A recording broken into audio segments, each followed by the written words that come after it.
Olá! E então, vamos continuar nossa leitura de A Tenda Vermelha, de Anita Diamond.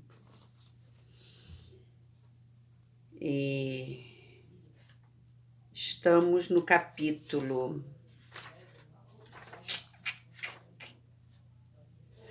Estamos no capítulo 5, deixa eu ver se é 5 mesmo. Capítulo 5 da seção Egito. Vimos nesse capítulo e na parte que eu li anterior, que era a parte 34, né? Estamos entrando na parte 35. Vimos que Diná passou por uma grande tristeza, né? Perdeu sua amiga querida, sua irmã, amiga, família, né? Passou a ser parte da família de Merit. E Merit se foi. Já era mais velha que ela, né? Ela já esperava, por causa de alguns sinais que Merit já estava apresentando. E Merit se foi. E a vida continuou, porque ela sempre, ao que mostrou durante a leitura, lembra de Merit como uma pessoa alegre, despojada e amorosa com todo mundo. Então nós paramos logo após o enterro de Merit, e eu vou ler o parágrafo anterior e vou continuar. Então vamos lá. Merit foi sepultada com canções e lágrimas, e no caminho de volta para casa, rimos em sua homenagem, lembrando como gostava de surpresas, de anedotas, de comida e de todos os prazeres do corpo. Esperava que continuasse a desfrutar tudo isso na vida futura, que ela acreditava ser muito parecida com a deste mundo, só que imortal e eterna.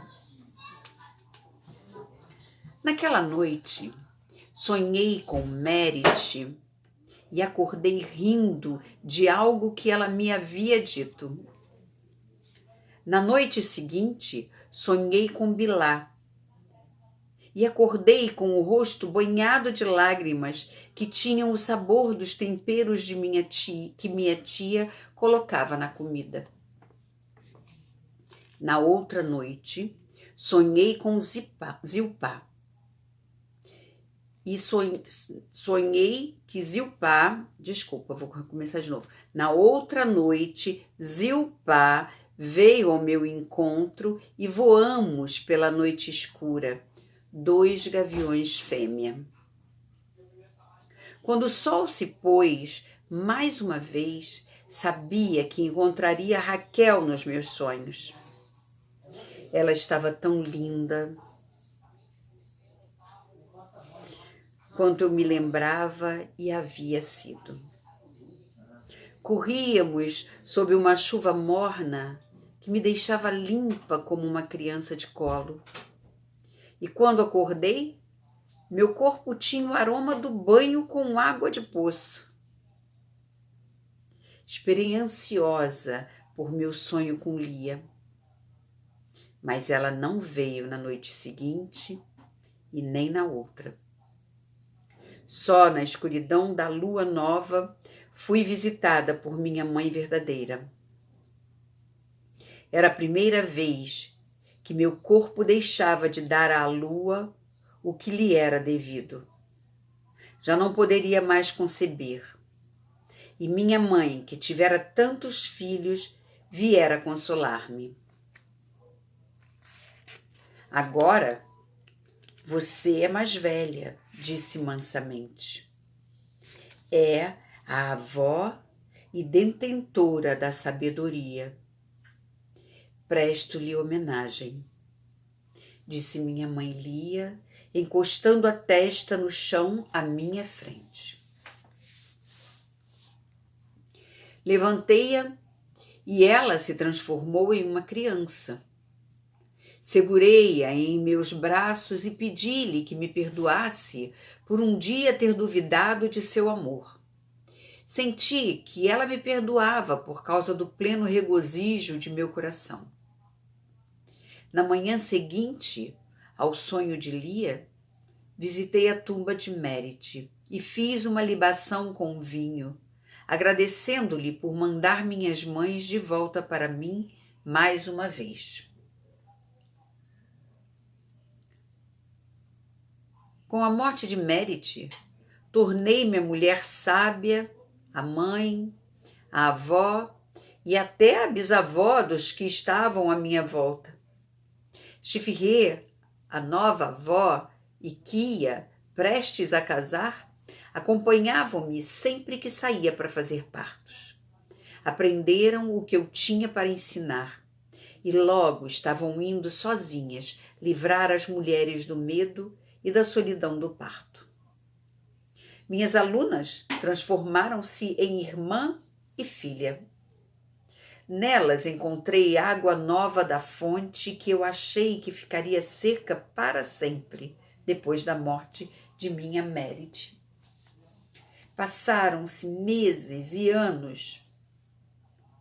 Meus dias eram ocupados, minhas noites eram tranquilas. Porém, não há paz que dure enquanto se está vivo. E uma noite, depois que Bênia e eu já estávamos deitados, José surgiu dentro da nossa casa. A visão dele em minha casa, vestido com um longo manto preto que o transformava em uma sombra, era tão estranha que pensei que fizesse parte de um sonho. A aspereza da voz do meu marido, entretanto, despertou-me para a realidade, repentinamente sombria e perigosa. Quem entra em minha casa sem bater? Disse Bênia por entre os dentes, como um cão farejando perigo, pois de certo não se tratava ali de um pai nervoso à procura de parteira. É José, falei em voz baixa. Acendi lamparinas e Bênia ofereceu ao meu irmão a melhor cadeira. Mas José fez questão de seguir-me até a cozinha, onde lhe servi um copo de cerveja que ele não tocou. O silêncio era pesado e denso. Bênia apertava as mãos uma contra a outra, receando que eu estivesse prestes a ser afastada dele, e cerrava a mandíbula, não sabendo como se dirigir ao nobre encaraptado em um banco da cozinha de sua casa. José lançava-me olhares cheios de muda insistência, pois não estava disposto a falar diante de Bênia. Olhei para um, para outro, e notei como tínhamos envelhecido. Bênia agora é seu irmão. Voltei-me por fim para José. Diga o que veio dizer. É papai, disse usando uma palavra infantil que eu não escutava desde Canaã. Ele está morrendo. Precisamos ir vê-lo. Bênia bufou indignado. Como se atreve? Falou José, levantando-se de um salto e levando à mão a adaga que trazia junto ao corpo. Eu é que lhe pergunto, como você se atreve? Retrucou Bênia com o igual ímpeto, aproximando-se de José. Por que minha mulher deve ir chorar junto ao leito de um pai que destruiu a felicidade dela e a própria honradez? O mesmo pai que entregou depois as facas afiadas de homens conhecidos pela crueldade? Então você conhece a história, disse José subitamente derrotado. Voltou a sentar-se, pôs a cabeça entre as mãos e falou em um gemido. enviaram-me uma mensagem do norte, onde meus irmãos e os filhos deles guardam o rebanho do Egito. Judá avisa que o nosso pai não sobreviverá a outra estação e que Jacó deseja abençoar meus filhos. Não quero ir, e olhava para mim como se eu pudesse lhe dar uma resposta. Pensei que tivesse cumprido todas as minhas obrigações. Pensei até que já tivesse perdoado meu pai, ainda que cobrando um preço. Quando chegaram à minha casa famintos e procurando refúgio, vinguei-me, fazendo-os sofrer mais ainda. Acusei-os de roubo e obriguei-os a prostrarem-se diante do poderoso Zafenate-Panerá. Levi e Simão esfregaram a testa no chão a meus pés, tremendo de medo. Cheio de triunfo e desdém, mandei-os de volta a Jacó, exigindo que me trouxessem Benjamim. Castiguei nosso pai por escolher favoritos. Castiguei também meus irmãos, mantendo suas vidas sob constante ameaça. Agora, o velho quer pôr as mãos nas cabeças de meus meninos, que escolheu para receberem sua bênção. Não os filhos de Rúben ou de Judá, que lhe deram apoio por todos esses anos e tiveram que suportar seu gênio e seus caprichos.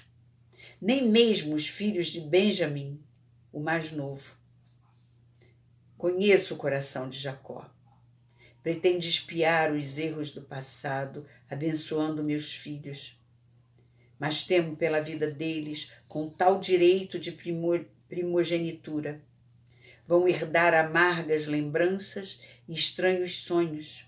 Acabarão odiando o meu nome.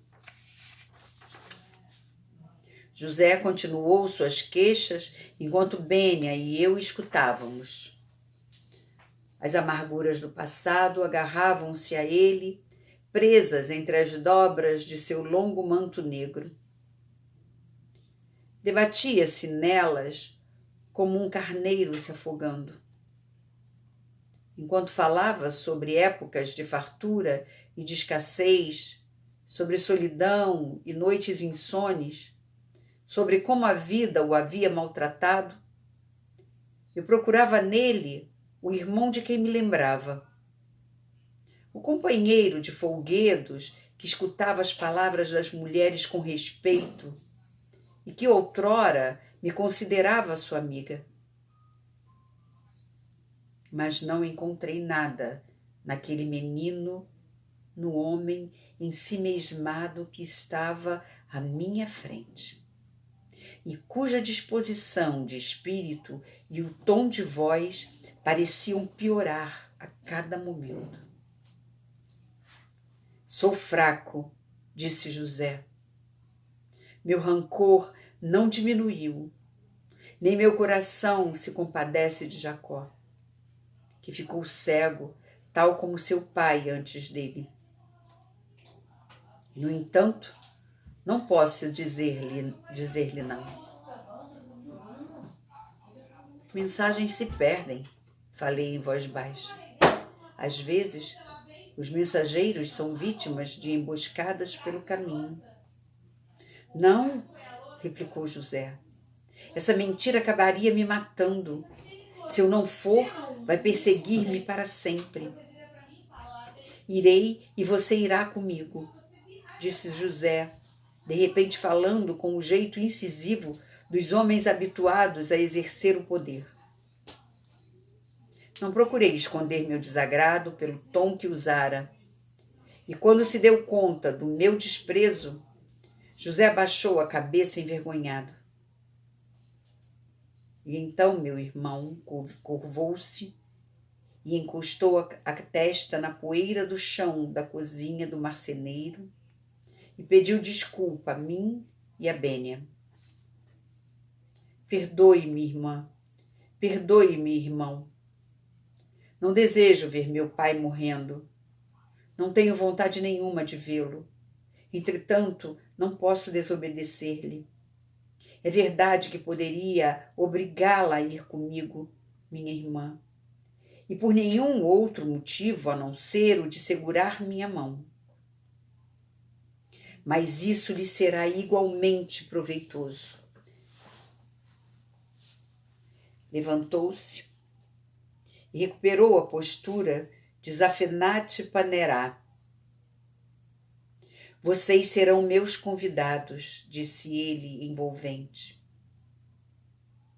O mestre marceneiro estará fazendo negócios em nome do rei, tendo a incumbência de adquirir madeira no norte e preciso dos serviços de um artista que saiba como escolher material da melhor qualidade. Você irá ao mercado em Mênfis, onde há oliveira, carvalho e pinho em abundância, e escolherá apenas o que for condizente com a casa ou a tumba do rei. Isso vai trazer prestígio para a sua profissão e para o seu nome. As palavras eram sedutoras, mas Bênia olhava somente para mim. José então aproximou o rosto do meu e disse com voz suave: Ati, essa é a sua última oportunidade de ver os frutos dos ventres de suas mães, os netos e netas delas. Porque eles não são apenas filhos de Jacó, são também filhos de Lia, Raquel, Zilpá e Bilá. Você é a única tia que tem o mesmo sangue das mães deles. Além disso, estou certo de que nossas mães gostariam que você conhecesse as netas delas. Afinal, você foi a única filha que elas amaram. Meu irmão seria capaz de convencer um pássaro a ceder as próprias asas. E ele falou até o sol nascer. Até Bênia e eu ficarmos exaustos. Ainda que não tivéssemos pronunciado uma só vez a palavra sim, não havia como dizer não para Zafenat Panerá, o vizir do rei, tanto quanto era impossível dizer não a José, filho de Raquel, neto de Rebeca. Partimos com ele pela manhã. Ao chegarmos ao rio, esperava-nos um navio à vela de um luxo incomparável, repleto de cadeiras e camas, taças e pratos pintados, vinho adocicado e cerveja fresca. Havia flores e frutas por toda parte. Bênia estava aturdido com tanta pompa, e nenhum de nós dois conseguia olhar no rosto dos escravos despidos que nos serviam com a mesma subserviência que demonstravam a Zafenat, e a seus 2 filhos, e aos nobres que os acompanhavam. Os meninos já tinham idade para deixar crescer o cabelo e eram boas crianças, curiosos a respeito dos convidados de seu pai, mas suficientemente educados para não fazerem perguntas. Ficaram encantados quando Bênia esculpiu pequenas estatuetas de madeira e deu um nome a cada uma delas. Bênia percebeu meu olhar curioso e, com um sorriso melancólico, explicou-me que havia feito o mesmo para seus 2 filhos, mortos muito tempo atrás. Asnaat não veio conosco e José não fez nenhum comentário sobre a esposa. Desculpa. Meu irmão era servido por uma guarda de jovens, todos tão bonitos quanto ele havia sido na juventude. E muitas vezes Reparei no olhar ansioso que lançava aos belos moços que o cercavam. Ele e eu pouco nos falamos durante a viagem ao norte. Fazíamos as nossas refeições separadamente e ninguém desconfiava que a mulher do marceneiro pudesse ter alguma coisa a dizer ao poderoso vizir. Nas ocasiões em que conversávamos para dizer bom dia ou para fazer algum comentário sobre as crianças, nunca falamos na nossa língua materna. Isso poderia chamar atenção para sua origem estrangeira, o que era um assunto delicado para muitos daqueles que estavam a serviço do rei.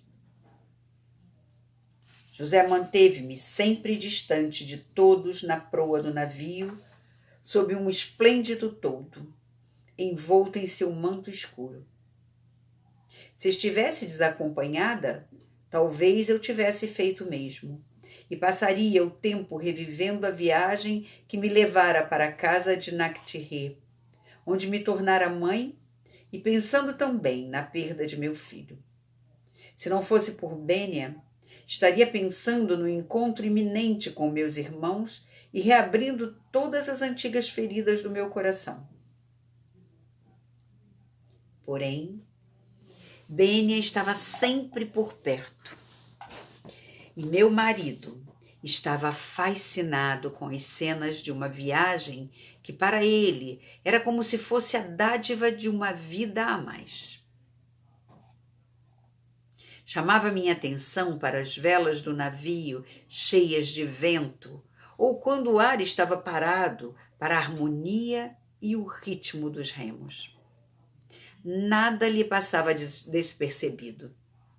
E com um gesto apontava para horizontes e árvores, pássaros voando, homens arando a terra, flores silvestres, uma grande quantidade de papiro, parecendo um campo de cobre ao pôr do sol.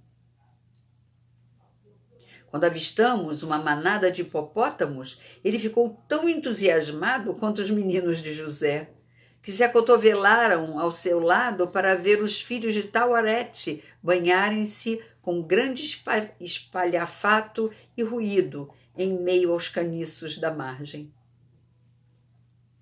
No terceiro dia de nossa viagem, parei de fiar e fiquei quieta, olhando as pequenas ondulações da água nas margens, minha mente tão serena e sem palavras quanto a superfície do rio.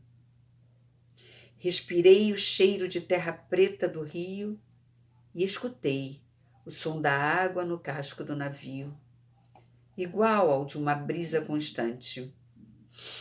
Deixei meus dedos arrastarem-se na água, vendo a pele aos poucos franzir e clarear.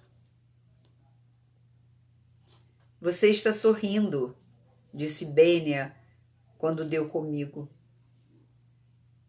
Quando eu era criança, disseram-me que eu só encontraria a felicidade perto de um rio, expliquei-lhe. Mas foi uma falsa profecia. A água acalma meu coração e ordena os meus pensamentos. E é verdade que me sinto bem junto a ela. Mas encontrei a felicidade nas montanhas áridas, onde a fonte está distante e a poeira é grossa. Bênia apertou minha mão e ficamos vendo o Egito passar, verde esmeralda, enquanto o sol acendia incontáveis pontos de luz na água. De manhã cedo e ao pôr do sol, quando o navio atracava para a pernoite, Menache e Efraim pulavam na água. Os criados ficavam vigiando por causa dos crocodilos e cobras, mas meu marido não conseguia resistir ao chamado dos meninos para juntar-se a eles. Tirava a tanga e saltava da borda com um berro, que era respondido pelos gritos esganiçados das crianças. Eu ria ao vê-lo mergulhar e reaparecer na superfície várias vezes seguidas, como uma garça, como um menino. Contei a Bênia que em um dos meus sonhos eu era um peixe, e ele achou graça, prometendo torná-lo realidade.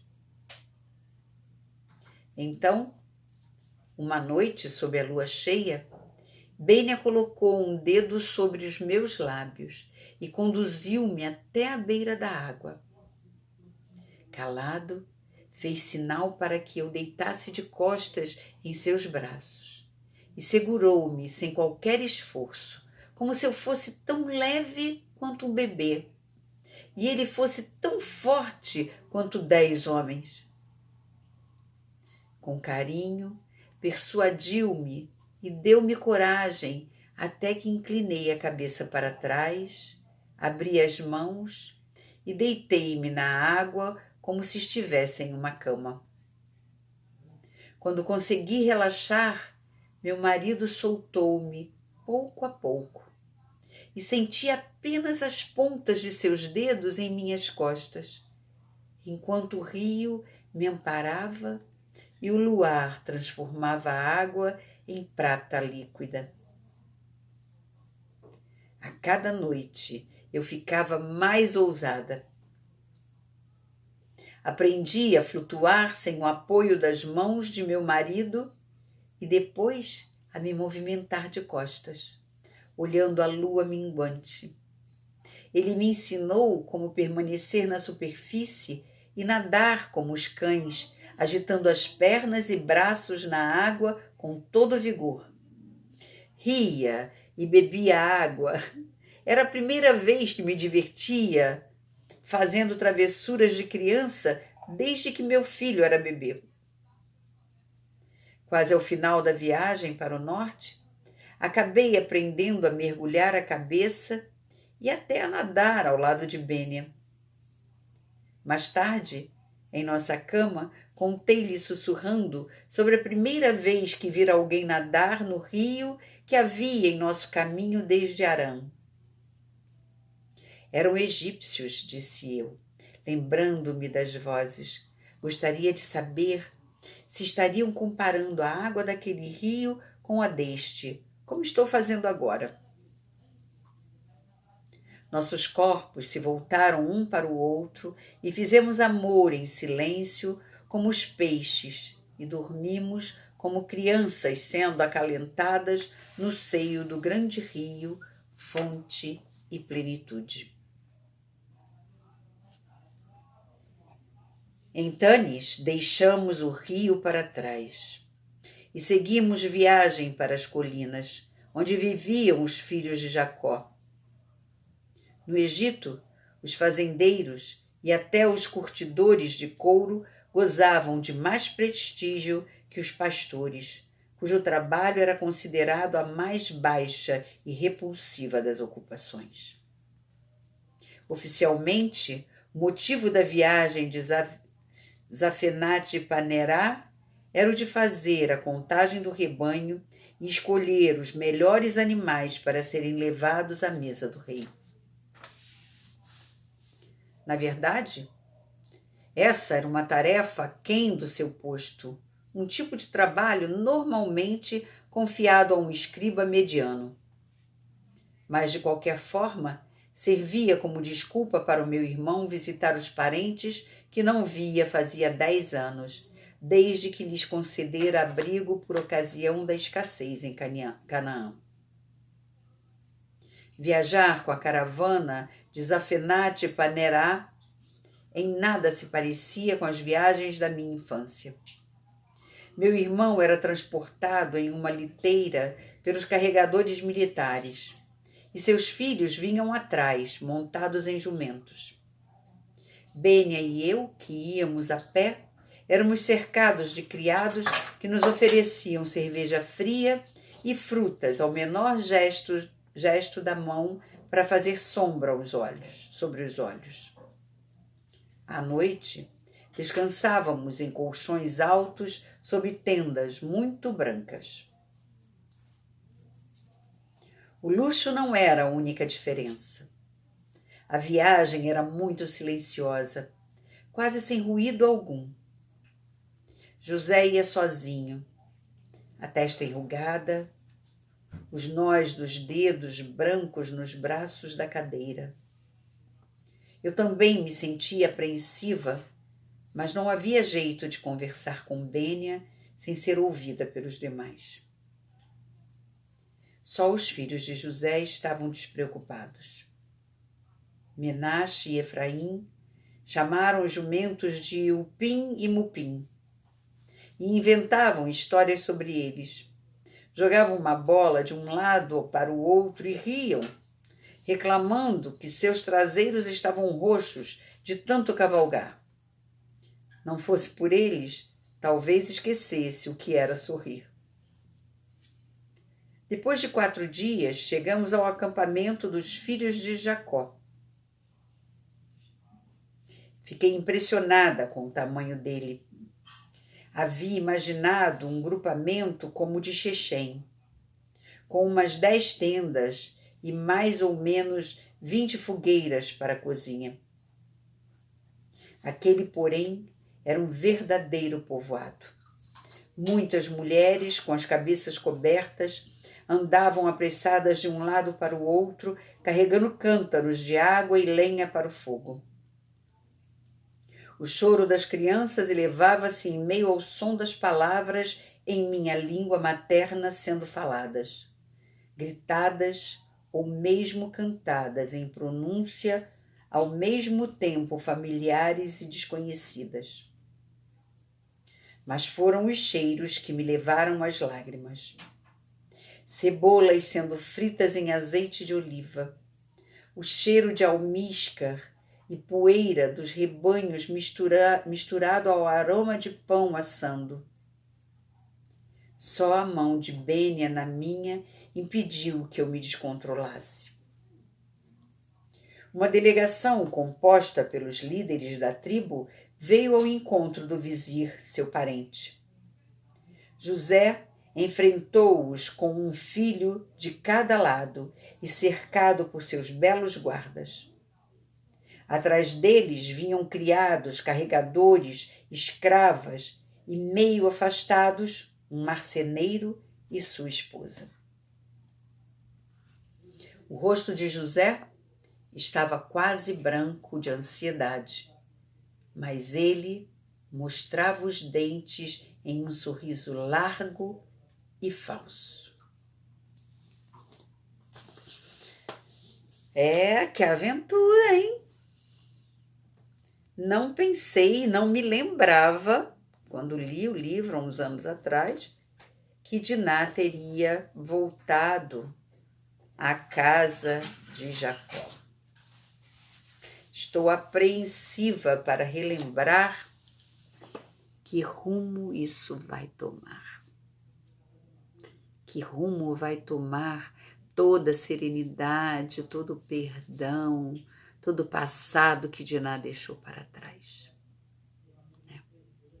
E ainda bem que ela tem um bom homem ao seu lado.